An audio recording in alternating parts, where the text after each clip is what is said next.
Hi, this is Brett Douglas at the Connecticut Alt-Right.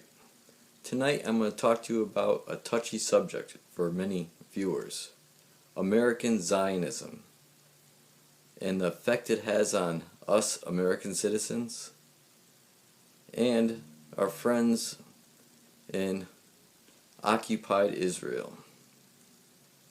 There's many people that still believe the old-fashioned view that Zionism is good and God says they can live there, even though it was never any religious believers that were the creators of Israel in the first place.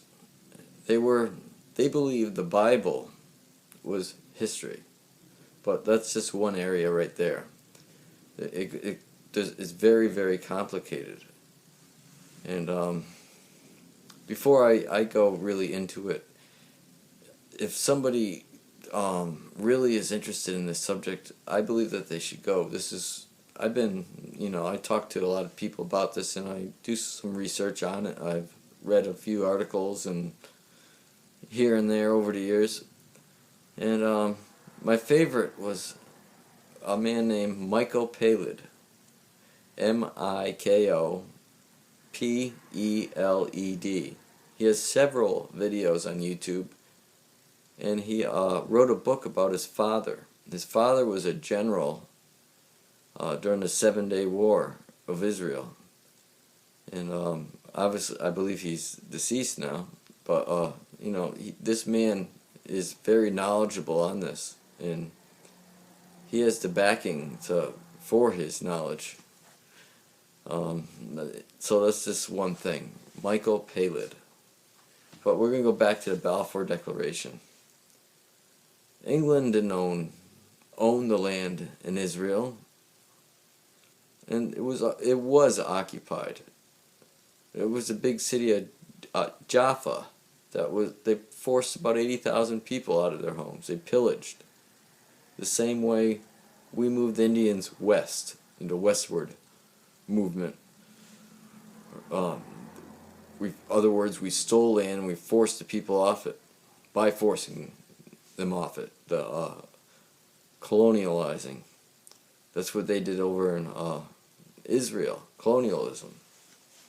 So that's one reason why a lot of people, the mainstream media, which is very Jewish dominant, pushes the belief, the religious aspect of it, which was false, because they know they did this. They're doing the same thing that we did to the Indians, and there was a lot of people that during Andrew Jackson, which a president I have respect for, but I can tell you right now, with all the hate he had built in him from his upbringing, his brother dying and his mother dying, he had a lot of built-in hate. So probably was not a very friendly person, but I still respect him. He did a lot for America. Florida, Louisiana has that statue of him. So but that's going off subject, but it was the same type of thing. It was dishonest ways Israel was taken. And obviously, like Michael Peled says in his videos too, and even on a very good interview with Michael Peled is on the Josh Tolley show. If you don't want to watch his whole speech, you can go to Josh Tolley and find a Michael Peled. He says that that there can be a two-state solution, but you can't kick people. They've been there since in the 18. Hertz wrote his book, The Jewish State, in I think it was like 1897. So they've been, and then there was a Hitler transfer agreement. They sent about, I'm trying to remember, I think it was somewhere between 60 and 80,000 Jewish people. So they've been coming for over 100 years there. They can't just give people the boot now. But they can be friendlier, and we could stop funding them. And tell them to stop these settlements. That's number one. This is what we should be doing. If I were Donald Trump, I would not be sending them their $3.3 billion a year. They already get so many other.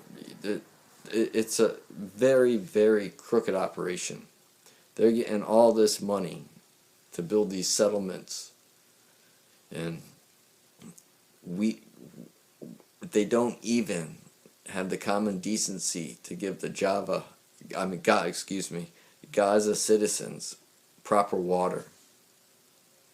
And they get more aid than anybody else. Any other countries that need more aid. I believe it's like $3.3 billion. So, if I were Donald Trump, I would say no more settlements, then you get your money. If not, we'll start giving Gaza some money. No, I'm just saying that. But you know what I'm getting at. There could be things done here. I don't believe there's any more percent-wise there's no more evil people that are Jewish than they are of any other race. So it's BS with people call people that are with alternative political views or revisionists or just for not being a Zionist racist, because it's truth. It's not racism. So that's about it. Brett Douglas, the Connecticut Alt-Right.